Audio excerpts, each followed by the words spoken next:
അടിസ്ഥാന സൗകര്യങ്ങൾ പോലുമില്ലാതെ കുട്ടനാട്ടിലെ പുളിങ്കുന്ന് താലൂക്ക് ആശുപത്രി വെള്ളക്കെട്ടുകളും കാടും നിറഞ്ഞ ഇവിടെ വിഷപ്പാമ്പുകളുടെ താവളം കൂടിയാണ്. ഡോക്ടർമാർ അടക്കമുള്ള ജീവനക്കാരുടെ കുറവും കെട്ടിടങ്ങളുടെ അപര്യാപ്തതയും പ്രതിസന്ധി സൃഷ്ടിക്കുന്നുണ്ട്.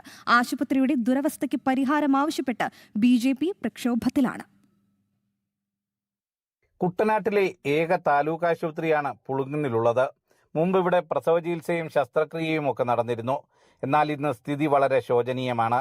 ഗൈനക്കോളജി വിഭാഗത്തിൽ ആഴ്ചയിൽ 2 ദിവസം മാത്രമാണ് ഡോക്ടർ ഉണ്ടാവുക. പ്രസവ ചികിത്സ ലഭ്യമല്ല. സർജൻ സ്ഥലം മാറിപ്പോയതോടെ മൈനർ സർജറി പോലും നിലച്ച അവസ്ഥയിലാണ്. സുരക്ഷിതമില്ലാത്ത കെട്ടിടത്തിലാണ് ജനറൽ വാർഡ് പ്രവർത്തിക്കുന്നത്. കാടും വെള്ളക്കെട്ടും നിറഞ്ഞ ചുറ്റുപാടിൽ നിന്ന് ഇവിടേക്ക് വിഷപ്പാമ്പുകൾ എത്തുന്നതും സാധാരണമാണ്. അപ്പോൾ അതുകൊണ്ട് തന്നെ രോഗികൾക്ക് ചികിത്സ തേടി വന്നു കഴിഞ്ഞാൽ അല്ലെങ്കിൽ ഇവിടെ അഡ്മിറ്റ് ചെയ്ത് കഴിഞ്ഞാൽ അവർക്ക് പുറത്തേക്ക് ഇറങ്ങുവാൻ പോലും പറ്റാത്ത സാഹചര്യം.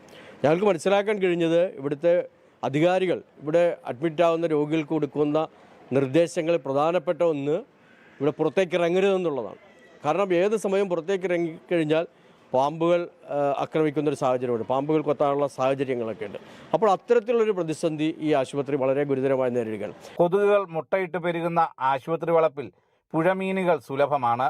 കുട്ടനാട്ടിൽ സ്വകാര്യ മേഖലയിൽ പോലും മികച്ച ഒരു ആശുപത്രിയില്ലെന്നിരിക്കെ പുളിങ്കുന്ന് താലൂക്ക് ആശുപത്രിയെ ആശ്രയിക്കുന്ന സാധാരണക്കാരായ കുട്ടനാട് നിവാസികൾ ഇന്ന് കടുത്ത പ്രതിസന്ധിയിലാണ്.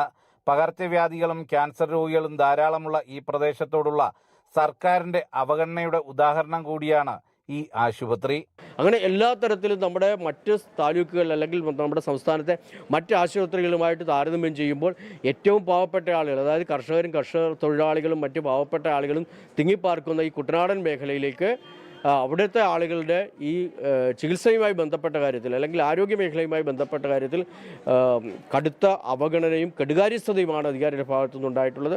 അതിന് പരിഹാരമുണ്ടാക്കണമെന്നാണ് ഭാരതീയ ജനതാ പാർട്ടി ആവശ്യപ്പെടുന്നത്. ദിവസേന 500-ലധികം രോഗികൾ ചികിത്സ തേടിയെത്തുന്ന ഈ ആശുപത്രിയോടുള്ള അവഗണന അവസാനിപ്പിക്കണമെന്നാവശ്യപ്പെട്ട് BJP സംഘടിപ്പിച്ച മാർച്ചും ധർണയും BJP ജില്ലാ പ്രസിഡന്റ് അഡ്വക്കേറ്റ് PK ബിനോയ് ഉദ്ഘാടനം ചെയ്തു.